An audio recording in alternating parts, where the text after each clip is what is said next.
The world didn't shatter in one dramatic moment. It was the accumulation of small failures. First, a persistent numbness in my toes. Then, the strange heaviness in my legs that refused to go away after an early morning run through the shaded streets of Westwood. I dismissed it as dehydration, as nerves, as anything but catastrophe.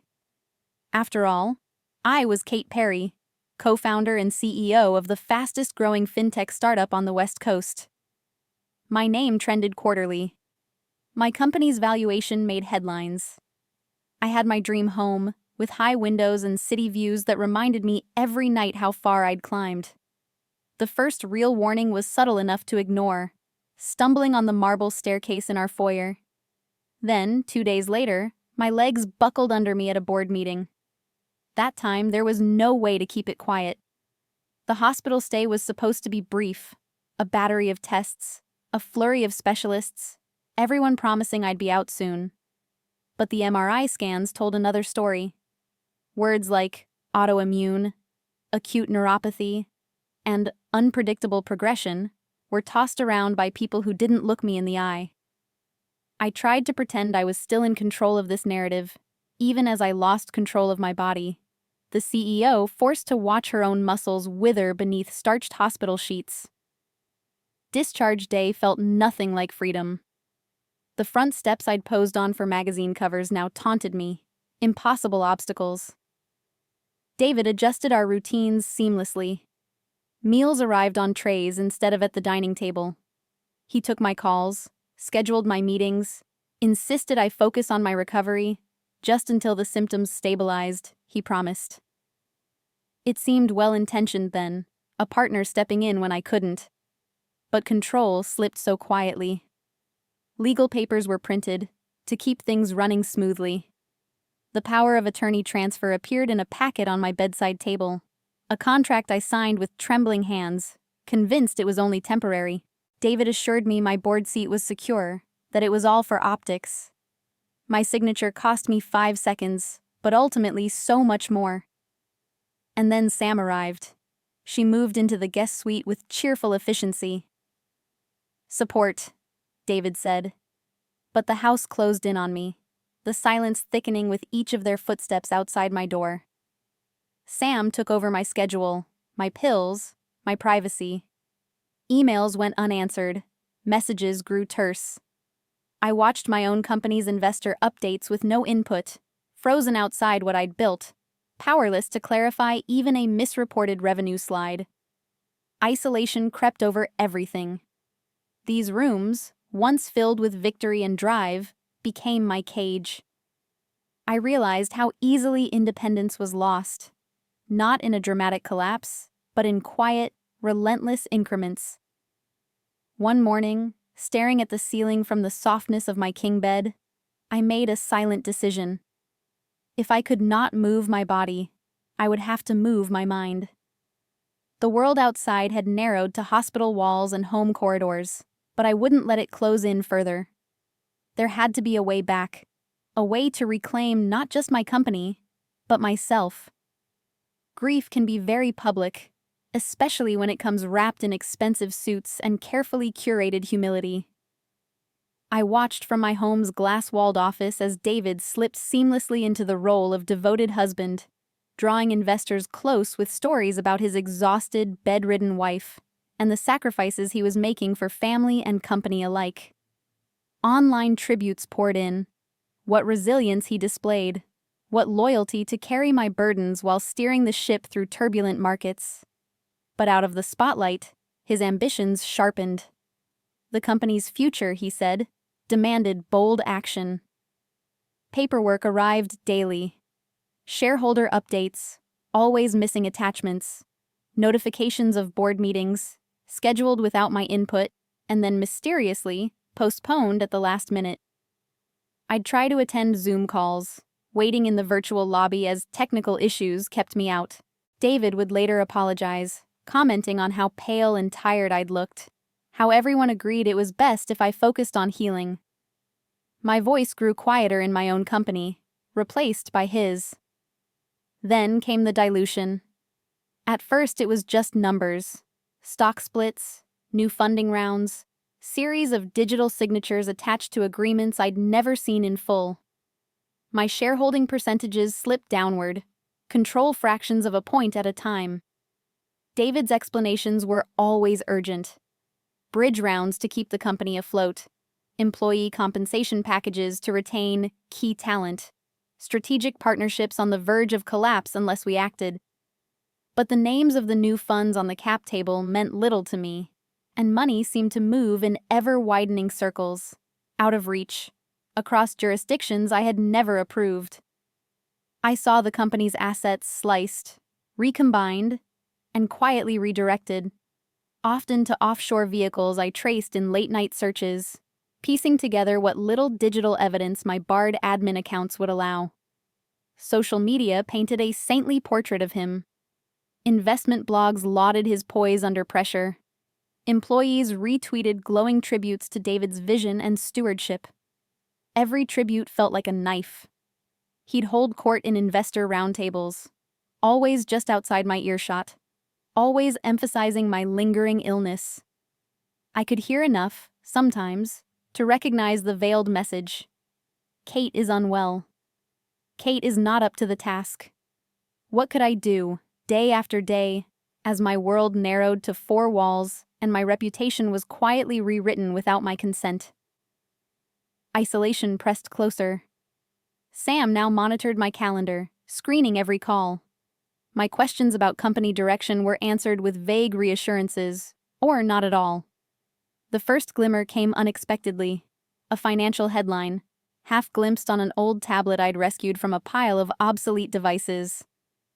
Unusually risky moves by Perry FinTech raise industry eyebrows, it read. The article dissected a deal I'd never approved, an aggressive short-term loan collateralized against company equity, feeding rumors about cash flow that made my chest tighten. I watched Sam and David exchange a fleeting look over dinner that evening. He fed me a story about tax strategies and temporary liquidity crunches, his tone too rehearsed, her smile too brittle. For the first time, I suspected there was strategy behind my silence, an orchestrated campaign to edge me out entirely. My world constricted, but my resolve did not. If I could still think, I would find a way to see everything again. The question was just how much would be left to salvage by the time someone started listening. The decision to leave wasn't easy, but staying would have ruined me. There was no way to recover in the same space where I had lost everything: mobility, authority, even the comfort of honesty. I insisted on transfer, leveraging what remained of my agency and reputation to claim a spot at a rehabilitation institute on the opposite coast. David didn't resist as hard as I expected. In fact, he arranged the flights and accommodations swiftly, stacking the trip with layers of visible sacrifice. A dutiful husband ensuring the best for his fragile wife. I knew part of him felt relief as much as self-congratulation. With me out of sight, his hands would appear even cleaner. The rehab center in Boston was a world apart from home. Frosted glass doors, wide hallways flooded with light, warmth in the air that masked the seriousness of the building's mission. Here, everyone was rebuilding something. Bodies, spirits, shattered trust. Stripped of my title and influence, I became just another patient. A woman with legs that refused to cooperate, and a stubborn refusal to surrender to destiny. There was solace in this anonymity. For the first time in months, my illness existed outside the shadow of corporate intrigue. Physical therapy was a lesson in humility, the smallest milestone. A toe that flexed on command, a trembling attempt at standing, became its own triumph. Progress came in fractions, punctuated by grueling exhaustion. Every morning began with exercises that forced me to confront my own limits. Every afternoon spent fighting the instinct to despair. Still, beneath the fatigue, a quiet determination took hold. In this clinical cocoon, I allowed myself to hope for something more than mere survival. Dr. Maria Volkov arrived on my second week, a presence both commanding and kind. She was an outlier among the staff, fiercely optimistic, but never falsely cheerful. She announced, without pretense, that she believed in my full recovery. Her experience with rare autoimmune disorders meant she understood both the uncertainty of my condition and the shape of my fear. Maria treated me as more than a case or an object lesson. Our sessions ran long not because of her schedule, but because I demanded the extra time, driven by the need not to waste a single flicker of progress. In her, I found not just a physician, but a mentor who recognized my urge to control, to plan, to fight for even the smallest win. The days fell into rhythm: morning therapy, afternoon assessments, evenings spent reviewing research articles on rehabilitation and neurological recovery. I permitted myself only one indulgence: a cup of coffee in the garden, feeling the wind against my skin, reminding myself what ambition truly felt like. My progress was swift, but I kept it quiet. During weekly video calls with David, I slouched in my wheelchair, manufactured fatigue in my answers, skillfully hiding any breakthroughs. I had learned enough from corporate life to know that perceived weakness, however feigned, could be a shield as much as a liability. A strange kind of freedom grew in that secrecy. The center became my laboratory, my gym, my war room. Weeks blurred together, punctuated by new faces, patients and visitors, each chasing their second chances in private battles. That's how I met Ethan. He was a lawyer, visiting a client recovering from a cycling accident. He watched my sessions with detached curiosity at first, soon lingering, offering resources, linking me to contacts familiar with corporate law and asset recovery. He noticed my stubbornness, my focus.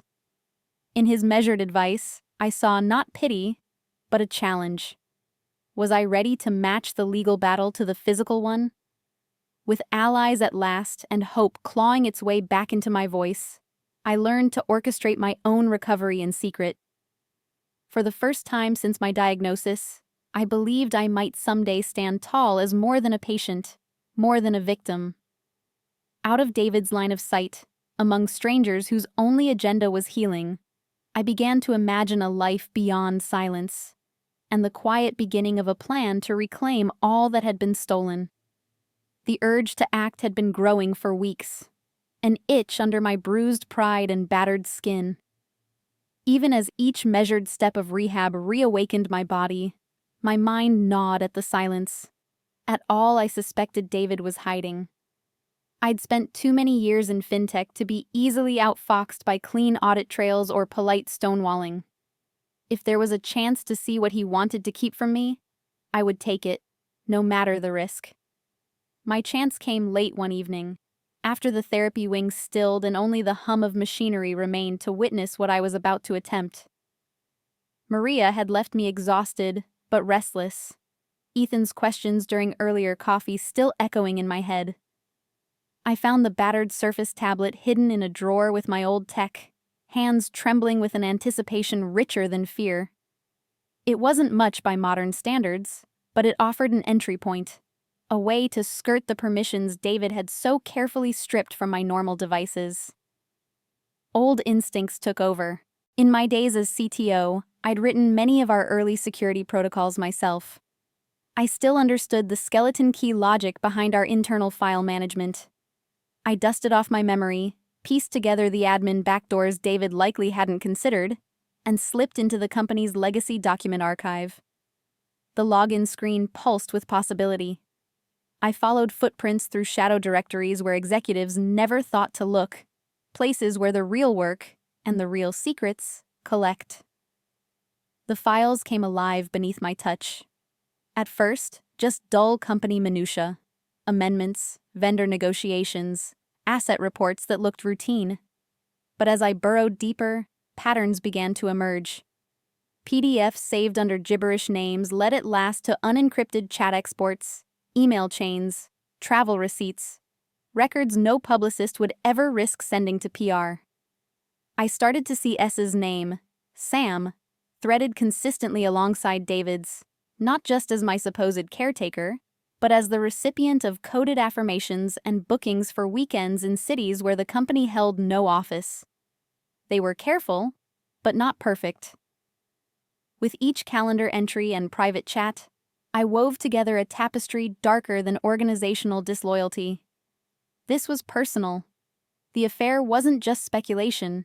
It spelled itself out in photos, notes, timestamps.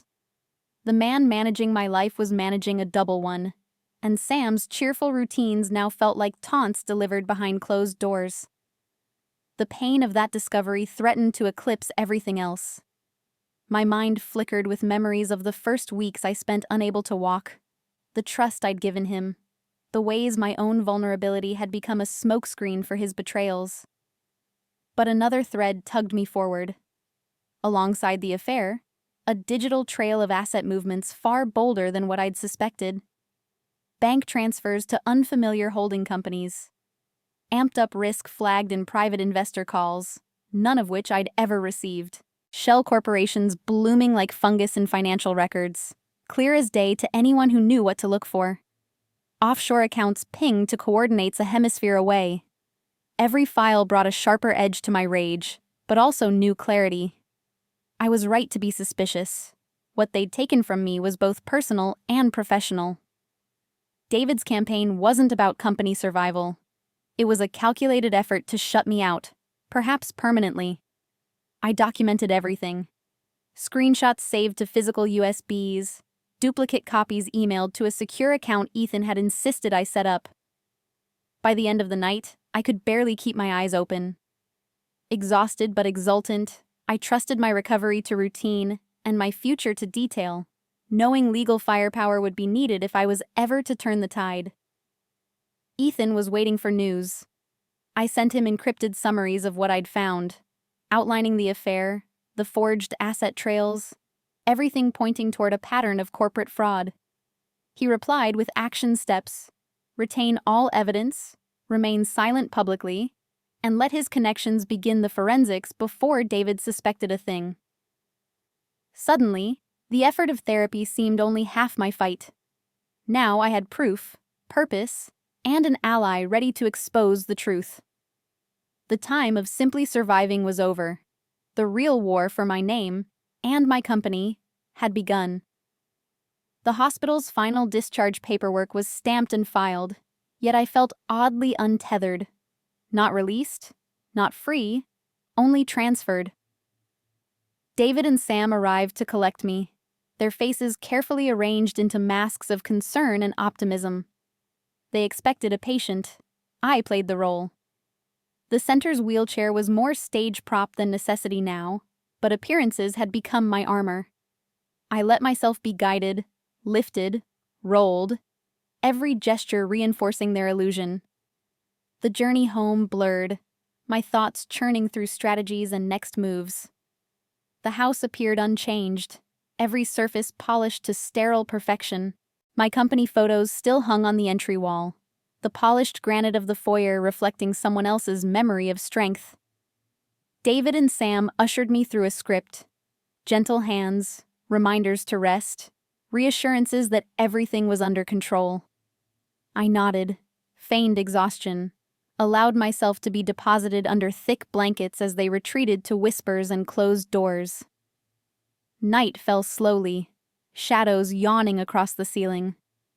I waited until their presence dissolved into the hush of sleep. Sam's breathing faint behind the guest suite's door, David's heavier sighs from our former bedroom. I lay in my old bed, legs tingling with anticipation, until at last the house surrendered to stillness. I rose, muscles trembling only slightly. The memory of months spent rebuilding bought me enough quiet strength. The wheelchair remained abandoned beside the bed as I crossed the floor with deliberate silence, the carpet cushioning my steps. Moving through the house in the dark felt like trespass, a ghost reclaiming her territory. I touched familiar things, the cold metal of my office door handle, the grain of the stair banister, the corners where photographs and business awards gathered dust. My goal was not nostalgia, but evidence, solid physical proof to match what I'd uncovered digitally. Desk drawers yielded spare keys, unfiled contracts, sticky notes with passwords hidden in plain sight. In the mudroom, I found an unlocked filing box, and with steady hands sifted through months of financial statements, encountering invoices for consulting firms I'd never heard of.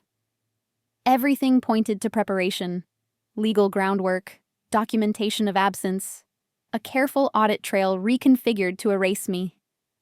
Each new paper stoked my resolve. It was nearly dawn when I reached the sanctum, David's home office. Locked drawers had never stopped me before. I pieced together the combination from old habits, calendar reminders, the petty codes he'd used in our early startup days. The safe clicked open at last. At the top was a neat folder labeled conservatorship. The pages inside chilled me. Petitions already filled out, doctor's letters typed and signed, all set to argue my permanent incapacity. One after another, fake evaluations described a woman unable to walk or reason, afflicted by mental incompetence and emotional instability. These weren't just legal documents. They were weapons, forged to transfer every vestige of my autonomy. Their plan was simple: strip me of recognition, transfer all power to David as conservator, lock away the truth until the dust settled, and the company, and its assets, were no longer mine. Numbness warred with fury. I snapped photos of every damned page, storing them safely away. Somewhere in the files, I found David's personal checklist: timelines for court filings, reminders to notify the board, even notes about liquidation triggers if my incapacity became public. Their endgame revealed itself in ink and initials. I waited for the sun, watching the edge of light creep over familiar windows. In the theater of dawn, I seated myself once more in the wheelchair, rehearsing vulnerability one last time. The day would bring rehearsed kindness and shallow concern. But now, beneath the mask, I wore my own agenda. They thought they'd written me out, but I had my evidence, and for the first time, I held the script. The moment I stopped pretending, all the invisible walls I'd built began to crack. David and Sam expected a shadow of a woman, a fragile, broken CEO who needed their care, their control. Instead, I stood before them fully dressed, legs steady beneath me, eyes sharp and unyielding. The shock on their faces was a brief, satisfying thunderclap in the silence that had long swallowed my voice. David's reaction was immediate and desperate. He pounced with legal maneuvers so fast they left me dizzy. A divorce petition built on forged conservatorship forms, evidence twisted to reinforce the narrative of my incapacity. He believed the paperwork would be his ironclad shield, a labyrinth of courts and judges where I would be trapped, faceless and powerless, while he claimed every asset in the company, every shred of my life's work. But I was no longer playing the role he had written. With Ethan's steady counsel, we transformed his offensive into our opportunity. His suit became our perfect platform for counterclaims: fraud, embezzlement, betrayal laid bare for the court's scrutiny. We amassed the evidence gathered in quiet hours: altered financial statements, illicit transfers to offshore accounts, and the personal betrayals that had fractured my trust and threatened my future. The dance was intricate, legal, and strategic. Every filed document, every subpoena served, was a blow to David's carefully constructed empire of lies. Ethan was meticulous, weaving together the threads of corporate deceit and personal treachery into a case so compelling it left room for no doubt. I learned to wield the law like the business tools I'd mastered: precision, timing, and relentless pressure. What David underestimated was not just my recovery, but my resolve. Standing on my own 2 feet was more than physical triumph. It was reclaiming agency over every part of my life. I refused to be the victim in this drama, and every hearing underscored that refusal. His whispers about my health were drowned out by my presence, my voice calm yet cutting, supported by the mountain of proof that we laid bare. The courtroom became the latest battlefield in a war I was no longer fighting alone. I had allies in truth and law, and with each proceeding the story shifted. No longer was I the incapacitated wife sidelined by circumstance. The court saw the architect of my own defense, the CEO sharp and unbroken. David's panic grew. Every accusation he hurled was met with counter-evidence and witness testimony that unraveled his narrative. The stakes clawed higher, but so did my nerves of steel. With every legal victory, I felt the power to reclaim not just my company, but my identity. The ultimatum had come, not just from David, but from fate itself. I would either surrender to his fabricated confinement or stand and fight. I chose the latter, stepping fully into the light of my regained strength. And for the first time in months, I saw the horizon not as a distant dream, but as the path I was already walking. This chapter conveys Kate's pivotal moment of empowerment, David's legal retaliation, and their counterattack using fraud and embezzlement claims, in a rich, first-person narrative style, suitable for emotional and legal drama. Sitting through the depositions was its own kind of battlefield. Ethan took charge, wielding questions that peeled back layers of David's financial web with practiced precision. Each inquiry was aimed to expose inconsistencies, slip-ups, and ties hidden from public view. David maintained a calm front, a slow-burning tension beneath the surface betraying his carefully crafted composure. The harder Ethan pressed, the more I sensed the cracks starting to form in David's armor. When Sam was called, the intensity shifted. She entered the room confident, at least on the surface. But soon her answers wavered as Ethan confronted her with the stakes. The threat of criminal charges for complicity in fraud and embezzlement hung over her, making her cagey, her testimony tangled in half-truths and evasions. Her usual veneer faltered as she struggled to maintain the alliance with David while facing the cold, hard legal consequences Ethan wielded like a scalpel. The crucial piece came when Ethan presented solid evidence linking David's million-spread transfers to an offshore fund, managed secretly by Sam. That revelation cracked the fragile partnership wide open. Under pressure, Sam's answers became disjointed and self-contradictory, signaling a fracture in the deception. It was a turning point, not just for the legal case, but for the personal betrayals laid bare in that sterile courtroom. It was a moment where truth began to unseat their carefully built fortress of lies, and I felt a surge of cautious hope. Through Ethan's relentless pursuit and the unraveling of their collusion, I saw that the fight was far from over, but the scales were slowly tipping in my favor. The deposits laid bare what no boardroom meeting could ever reveal, and for the first time in months, I sensed the promise of justice beginning to take shape. The courtroom felt heavier than any board meeting I'd ever endured.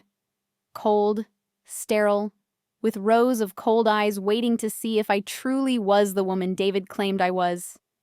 Incapacitated, broken, and unfit to manage my own life. David entered with his surgical smile and an expert witness trailing behind, an eminent neurologist whose prepared testimony painted a bleak picture of mental decline, loss of autonomy, and permanent incapacity. Their narrative was clinical, chilling, and designed to shut me out forever.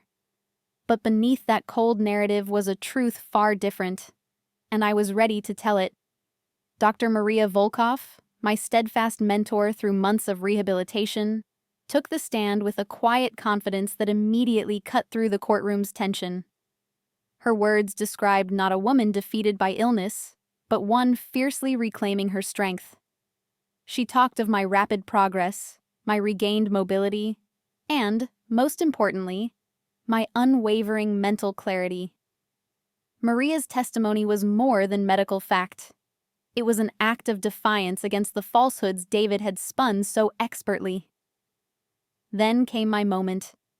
Walking to the witness stand, I could feel the weight of every eye, every expectation.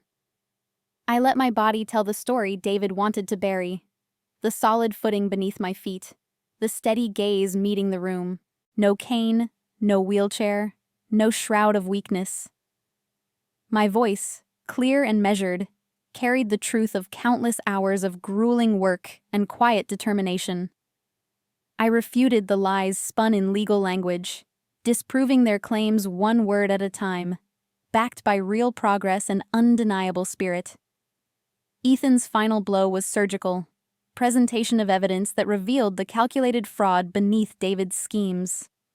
Recordings of private calls with company doctors, documents revealing forged medical evaluations, and communications between co-conspirators surfaced one by one. The courtroom watched as it became clear David's plan to declare me incompetent was not born of concern, but manipulation. His intent to seize assets and control under the guise of care was exposed. The legal walls of conservatorship, once seeming impenetrable and inevitable, began to crumble with every shred of evidence and testimony. Suddenly, David's empire of lies looked fragile, transparent. The judge's steady questions pierced the pretense, weighing facts over fiction while the truth resonated in the silence between statements. That day was a climax not just of legal strategy, but of personal victory. In standing firm within that courtroom, I reclaimed not only my company and assets, but the identity and agency David sought to obliterate. The false image of incapacity collapsed, replaced by a living example of resilience and recovery. The courtroom takedown was complete. David's carefully contrived control was shattered in the light of justice. And for the first time in what seemed like forever, I could see the road ahead clearly, free from shadows, ready to build anew. The verdict came like a jagged sunrise, harsh but undeniable. David lost everything: the assets, the control, his facade of innocence shattered beneath the weight of evidence we had relentlessly built. He faced not only the civil claims brought by the company, but now a looming criminal investigation, the threat of consequences that stretched far beyond courtrooms and board meetings. The man who had once seemed untouchable was now unraveling, a cautionary tale in his own downfall. Sam's departure was quieter, marked by the pallor of failure rather than defiance. She walked away with the barest fraction of what she'd once dreamed, a shadow fading into oblivion, her reputation tarnished beyond repair. Their alliance, forged in deceit and ambition, had cracked and crumbled, leaving them both diminished. For all their efforts to silence me, truth had a louder voice. I made the decision to sell my shares in the startup, a gesture some called surprising given the recent million-dollar valuation spikes. But for me, the transaction was not about profit. It was a severance, a deliberate cutting away of toxic entanglements. The company was the past, a battleground I'd fought hard to reclaim but no longer wished to inhabit. By relinquishing my stake, I reclaimed my freedom, unshackled from the battles that had drained my energy and spirit. The most profound outcome was my new mission. Inspired by Dr. Maria's unwavering belief in second chances and fueled by my own ordeal, I announced the foundation of the Resilience Project. It was more than a name. It was a vision. A pioneering nonprofit organization dedicated to women battling severe autoimmune diseases, combining cutting-edge technology with compassionate therapy. Our goal was to bridge the gap between medical innovation and personal healing, to empower others who had faced the kind of life-altering challenges I knew too well. Launching this venture was an act of transformation. From the ashes of betrayal and struggle, I built something rooted in hope, science, and shared strength.